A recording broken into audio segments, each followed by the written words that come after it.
My research focus over the past 10 years has been on chronic obstructive pulmonary disease.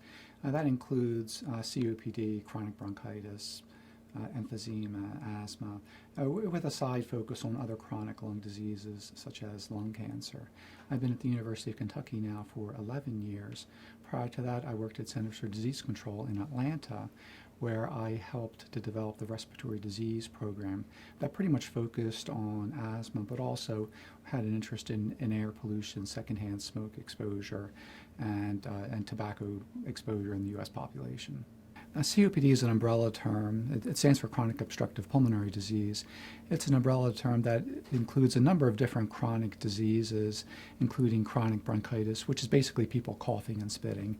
Emphysema is a destruction of the parts of the units of the lungs, what we call the alveoli, but it is made manifest by enlarged air spaces in the lungs. Some people with asthma actually have a form of COPD. Undiagnosed and untreated COPD can lead to decrements in quality of life. And basically people start doing less because they have difficulties breathing. Many people attribute this difficulty in breathing to just getting older, when in fact they may have a disease that is potentially treatable. I and others have been involved in other tools in the past that have been attempting to identify patients with COPD prior to when they, for example, are hospitalized. Right now, probably somewhere between a third and a half of people don't know they have COPD in the United States until such time that they end up in the hospital with an exacerbation of COPD, at which point their lungs are already more than half destroyed. So one of the efforts that we've been involved with over the past 10 to 15 years is to try to find people before they reach that stage. And we will be presenting later this month at the European Respiratory Society meeting in Amsterdam the results of a 3-year trial that led to the development of a new tool to detect COPD. And this effort started somewhere around 5 or 6 years ago. The National Institute of Health put together a conference, and I was one of the co-chairs of this conference, with the idea of looking at our current data that we had and to come up with new ideas for how we could detect COPD in a general population without using spirometry.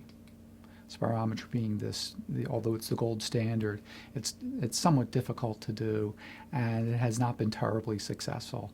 So we didn't want to keep doing the same thing again and again, which is some people's definition of craziness, that we wanted to actually try a new approach. What we came up with is a five-part questionnaire that neither ask about how old a person is, nor does it ask about their smoking history, which again is somewhat revolutionary to what we had done in the past.